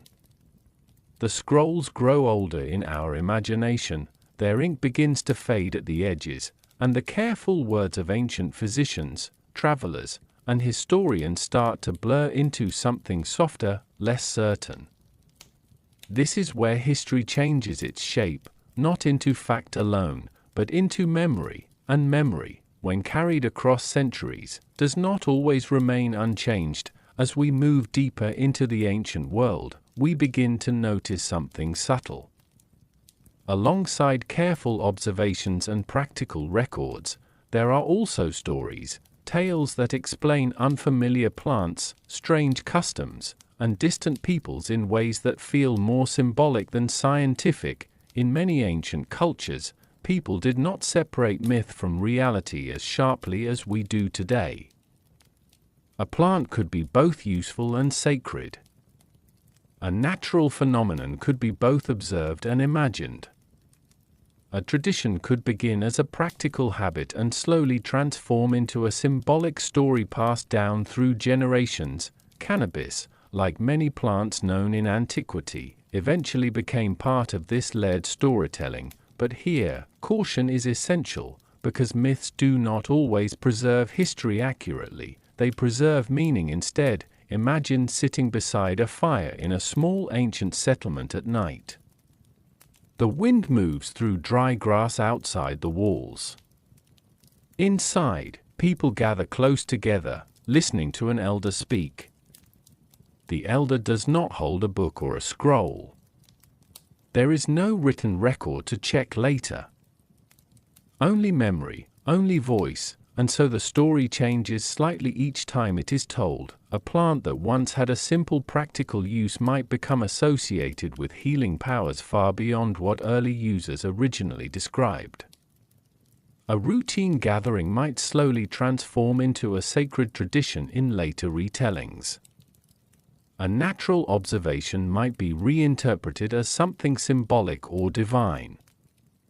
This is how myths are born, not from deception, but from repetition across time. Ancient writers sometimes recorded these stories without clear distinction between first-hand observation and hearsay. Herodotus himself, whom we encountered earlier, often included accounts he had heard rather than personally verified. Later readers sometimes treated all of these accounts as equal truth, even when the original author may have intended uncertainty. This blending of fact and story creates one of the greatest challenges for historians. How do we separate what was seen from what was believed? In some later traditions, cannabis becomes entangled with symbolic interpretations, especially in regions where it was already known for practical use. Over time, stories may have exaggerated its significance, or reimagined its role within cultural or spiritual frameworks. These transformations are not unique to cannabis. They occur with many plants, animals, and even historical figures. The same process can be seen in countless ancient traditions. A real king becomes a legendary hero, a simple journey becomes an epic tale, a practical remedy becomes a mystical gift. This does not diminish the importance of the past, it reveals how deeply humans try to understand the world around them. Even when information is incomplete, people fill the gaps with imagination, symbolism, and meaning. In ancient medicine, for example, a plant that appeared to reduce discomfort might later be described in broader, more poetic terms. Over generations, such descriptions could evolve further, especially when copied and translated across languages. Each retelling adds subtle changes, like layers of paint on an old wall. Eventually, the original shape becomes harder to see, yet traces remain, fragments of truth still embedded within the story. Modern archaeology and historical linguistics work carefully to peel back these layers. By comparing texts, analyzing artifacts, and studying ancient environments, researchers attempt to distinguish early observations from later interpretations. Sometimes they succeed, sometimes uncertainty remains, and that uncertainty is part of the story itself. It reminds us that the ancient world was not fixed. It was fluid, shaped by human perception as much as by physical reality. Cannabis, like many other plants, moves through this shifting landscape of interpretation. It appears in practical contexts, then later in symbolic ones, and sometimes in ways that are difficult to categorize with confidence today. But perhaps the most important lesson from these myths and misunderstandings is not about the plant itself. It is about us, about how humans remember, about how knowledge changes when passed from voice to voice, generation to generation, century to century. As the firelight dims in our imagined ancient gathering, the storyteller falls silent. The listeners remain still for a moment, caught between what they heard and what they understood. Outside, the night continues as it always has, quiet, unchanging, yet inside human memory, everything continues to shift, and as we step away from these blurred edges of myth and meaning, we move once again toward something more grounded, toward the discoveries of modern archaeology, where buried evidence begins to speak more clearly than stories alone ever could. The firelight of ancient stories fades behind us, and in its place, something quieter appears, not imagination, not legend, but earth, soil that has not been touched for thousands of years. Layers of civilization stacked gently on top of one another like pages in a book no one has opened since it was closed by time itself. This is where archaeology begins its work, not in grand temples or dramatic ruins alone, but in the patient act of uncovering what the earth has been silently holding. Imagine a wide excavation site at dawn. The air is cool, almost still. The ground has been carefully divided into sections. Brushes replace tools of force. Every movement is slow, deliberate, respectful. Archaeologists kneel beside fragile fragments of pottery, bone, wood, and plant remains that have survived far beyond their expected life. There is no rush here. Time is not something to conquer, it is something to listen to. Across the ancient world, discoveries continue to reshape how we understand plants like cannabis. Not by confirming simple answers, but by revealing complexity. Evidence appears in unexpected places, burial sites, ancient settlements, preserved organic material in dry climates, and even chemical traces on artifacts that have survived for millennia. Each discovery adds a small piece to a much larger puzzle, and often, that puzzle refuses to become complete. In some regions of Eurasia, particularly within ancient steppe cultures, archaeologists have uncovered burial mounds containing artifacts linked to plant use in ceremonial or practical contexts. In other areas, remnants of fibers suggest the widespread importance of strong plant materials in daily life, cords, textiles, and bindings that supported entire ways of living, yet every find must be interpreted carefully. Because objects do not speak in full sentences, they whisper, and researchers must learn how to listen. One of the most important tools in modern archaeology is comparison. A single artifact means little on its own. But when similar objects appear across different sites and regions, patterns begin to emerge. These patterns help historians understand not just what ancient people used, but how widely certain practices may have spread. Still, certainty is rare, and historians are trained to respect that uncertainty. In the case of cannabis, evidence appears in different forms depending on geography and climate. In some dry regions, plant material can survive in remarkable condition. In others, only indirect traces remain, impressions in clay, residues in containers, or descriptions preserved in texts that must be carefully translated and reinterpreted. Even the language of ancient authors can complicate interpretation. A single word may shift meaning across centuries. A plant name may refer to multiple species depending on region and time period. This is why archaeology does not work alone. It works alongside linguistics, botany, chemistry, and history, forming a multidisciplinary conversation that slowly refines our understanding of the past. And yet, despite all this precision, archaeology still preserves a sense of wonder, because every excavation carries the possibility of surprise. A sealed jar beneath desert sand, a preserved seed hidden in ancient soil, a fragment of fabric woven with fibers that tell a story no written record ever captured. These discoveries remind us that history is not finished, it is still being uncovered. In museums and laboratories around the world, researchers continue to analyze ancient materials using modern technology. Microscopes reveal structures invisible to the eye. Chemical analysis identifies organic compounds preserved across centuries. Radiocarbon dating places objects within a timeline that stretches far beyond written history. With each advancement, the ancient world becomes slightly clearer, but also slightly more complex, because new evidence often raises new questions. This is especially true for plants, which rarely preserve well over long periods of time. Unlike stone or metal, botanical materials are fragile. They decay quickly unless preserved by exceptional conditions of dry deserts, waterlogged environments, or sealed tombs. So when plant evidence does survive, it becomes especially valuable. A small fragment can change how we interpret an entire region's history, but archaeologists remain cautious. They avoid drawing conclusions beyond what the evidence can support.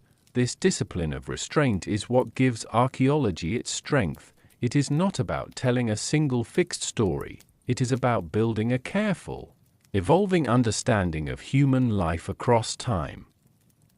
Cannabis, in this broader archaeological context, appears not as a central figure, but as one thread among many in the vast fabric of ancient plant use. Its presence is shaped by environment, culture, necessity, and chance preservation. In some places it appears clearly. In others, it remains uncertain. And in many regions, it may have existed without leaving any trace at all. As the sun rises higher over the excavation site, the work continues, brush by brush, layer by layer, year by year. And with every discovery, the silent ground speaks a little more clearly, though never completely, because the past is not something we fully recover, it is something we slowly approach. The ground we have been carefully uncovering begins to shift, not beneath the earth this time, but across time itself. The ancient world, with its empires of stone, scrolls, and river valleys, slowly gives way to something new. Roads are no longer maintained by a single empire. Knowledge is no longer gathered in one great center like Rome or Alexandria. Instead, the world fragments into many smaller kingdoms, caliphates, monasteries, and trading cities, and yet, history does not stop, it only changes its language. As we enter the early medieval world, the quiet continuity of everyday life becomes even more important.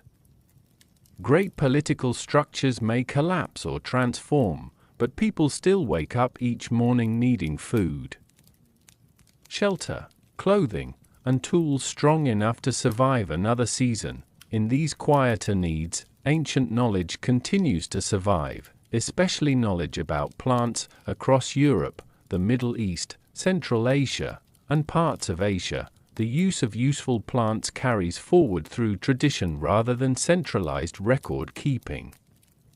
Farmers still cultivate familiar crops.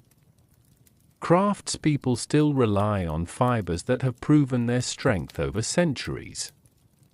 Healers still draw upon inherited herbal knowledge, even when the original written sources are lost or scattered. Cannabis, in its most practical forms, continues this long journey, not as something newly discovered, but as something remembered. In many regions of medieval Europe, hemp fibers remain especially important. The growing world of maritime trade and exploration demands durable rope and sailcloth. Ships are larger, voyages longer, and the sea remains as unpredictable as ever. Strong materials are not optional, they are essential for survival and commerce.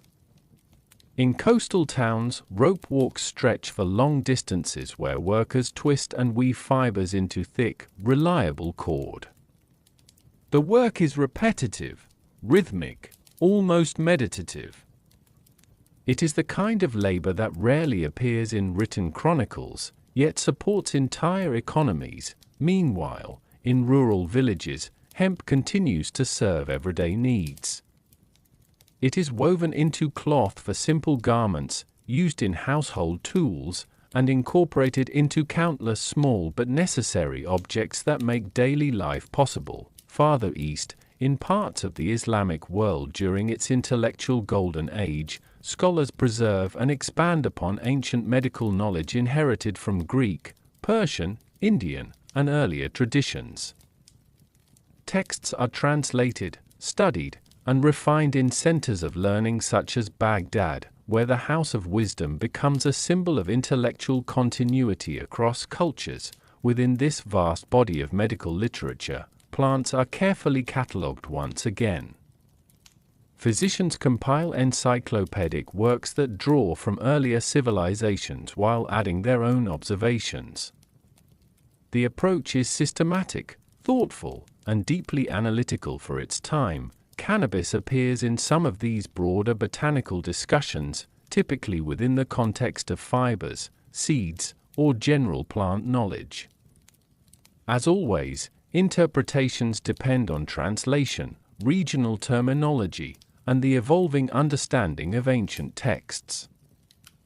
What is important is not a single reference, but the continuity of inquiry. Even as political borders shift, scholars continue asking the same fundamental questions. How do plants affect the human body? How can they be classified? And how can they be used responsibly? In monasteries across Europe, a different kind of preservation takes place. Monks copy manuscripts by hand, carefully reproducing medical and botanical knowledge that might otherwise be lost. Their work is slow, quiet, and often done in candlelit rooms where silence becomes part of the process.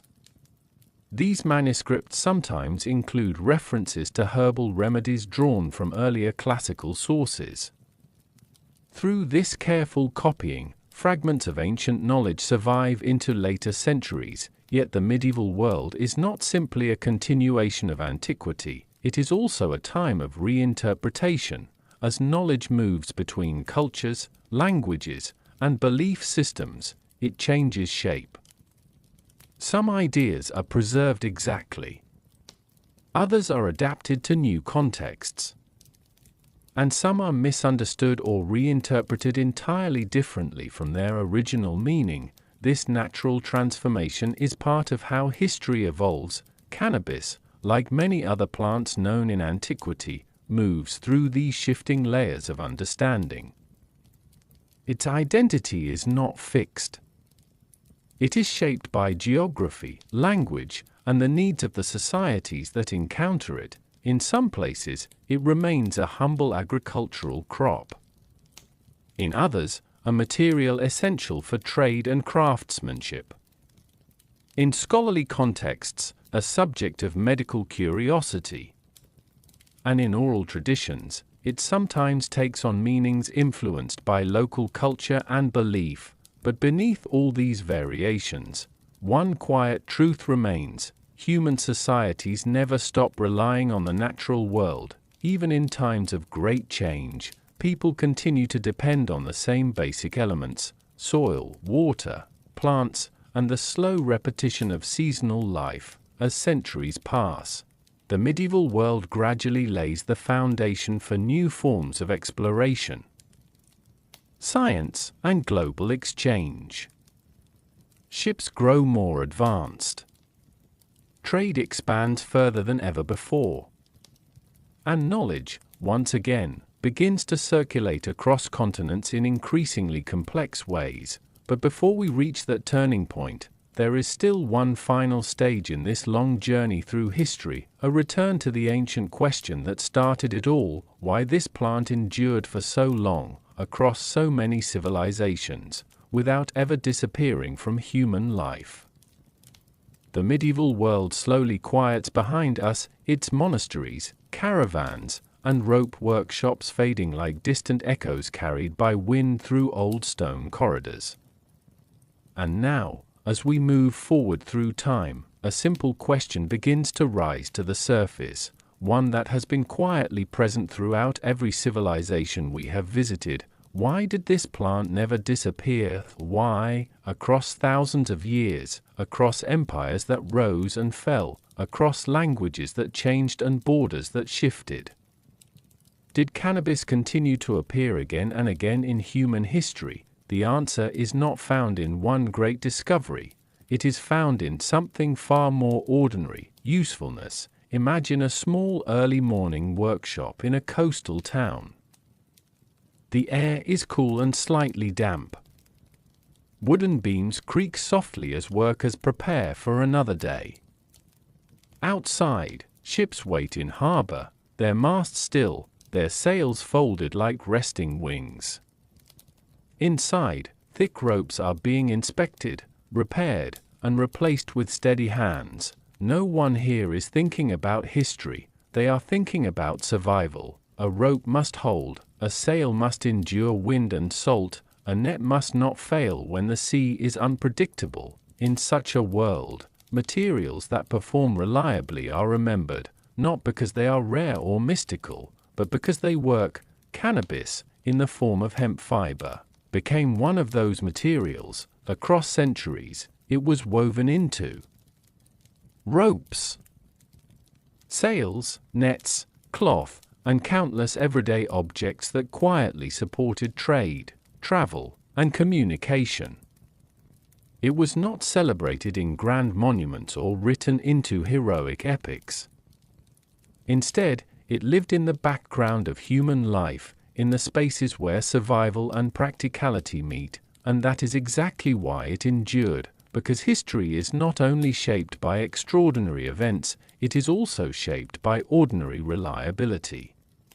In rural landscapes, farmers continued to cultivate useful plants that could be trusted through changing seasons.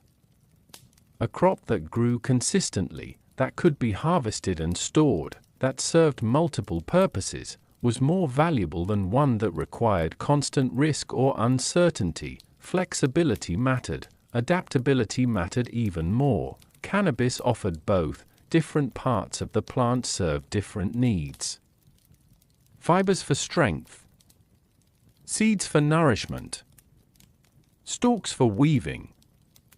Nothing was wasted, and nothing required complex transformation to become useful. This simplicity ensured its survival through changing economies and shifting cultures, but there is another reason it endured.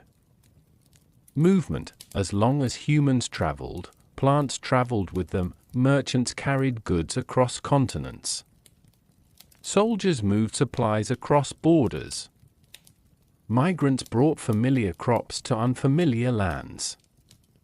Even small journeys between villages were enough to spread seeds, knowledge, and practices from one region to another. Cannabis did not need empires to survive, it needed people, and people were always moving. Sometimes knowledge survived even when written records did not. A craft passed from parent to child. A farming technique remembered in practice rather than text. A material chosen again and again because experience confirmed its value. This kind of memory is fragile, but persistent. It does not depend on libraries or monuments, it depends on repetition. Across the ancient and medieval worlds, repetition preserved what was useful long after the original context was forgotten.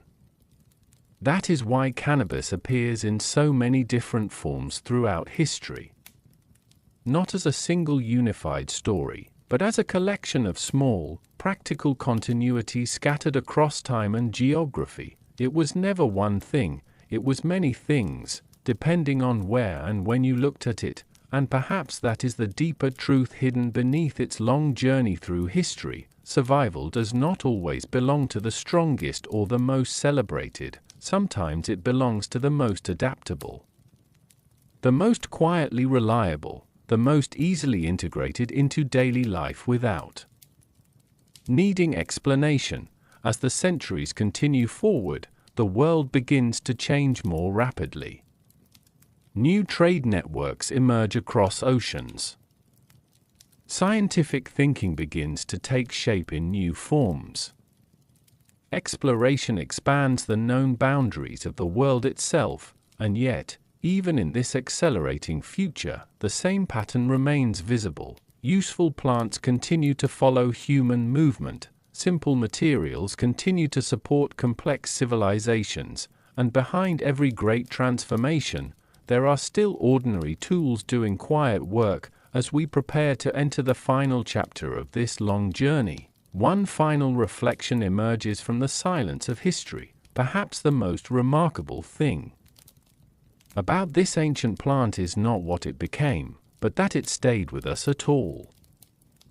The story comes to its final stretch, but history never truly ends, it only continues, quietly, beyond the edge of what we can easily see. As we arrive here, at the end of this long journey through ancient worlds, something gentle becomes clear. We are not looking at a single timeline anymore. Not a straight line from discovery to use.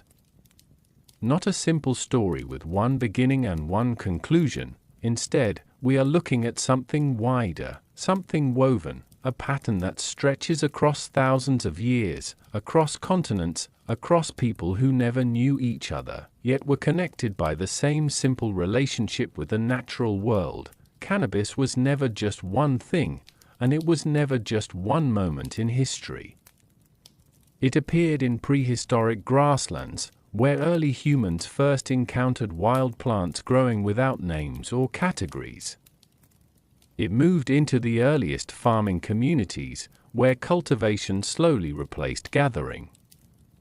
It traveled with nomads across endless steppe, with merchants across deserts, and with sailors across seas that separated entire worlds. It passed through the hands of craftsmen, farmers, healers, scribes, and travelers who rarely appear in grand historical records, yet shaped the foundation of daily life, and in every place it arrived, it changed slightly, not because the plant itself changed, but because people did. Imagine standing at the edge of time itself. Behind you lie ancient villages, river kingdoms, desert empires, and cities built from stone and memory. Ahead lies a world of expanding oceans, growing trade networks, scientific inquiry, and global exchange. And between them is a continuous thread, quiet, uncelebrated, but unbroken, the thread of human usefulness. Of observation, of adaptation, of learning from the world directly under our feet. Cannabis, in this long story, becomes a reflection of something larger than itself. It reflects how humans notice what grows around them, how they experiment, how they remember what works, and how they pass that knowledge forward, even when everything else around them changes. Some civilizations recorded it in texts, some preserved it in craft traditions. Some carried it only in memory, never writing it down at all, and yet it survived, because survival in human history is not only about power or conquest, it is about repetition, a rope tied the same way again and again, a field planted each season.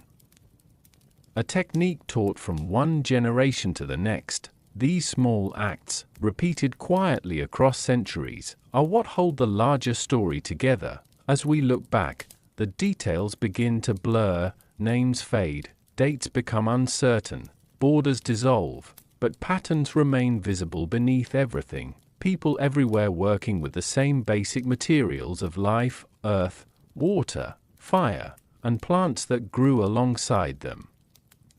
Perhaps the most surprising realization is not that cannabis traveled so widely across ancient history, but that so many other things did as well: grains, fibers, medicinal herbs, building materials, ideas, languages, beliefs. Everything moved, slowly at first, then more steadily, as human connection expanded across the world, and in that movement, nothing remained exactly the same. Yet nothing disappeared entirely either. As the final light of this journey settles over the ancient horizon, we are left not with certainty, but with something more lasting: a sense of continuity, a reminder that history is not a collection of isolated civilizations, but a long conversation between people separated by time, distance, and memory. And like all long conversations, it does not truly end here. It simply fades into the next story waiting to be told, somewhere beyond the edge of recorded history. New discoveries are still being made, new questions are still being asked, and the past is still quietly revealing itself, one fragment at a time.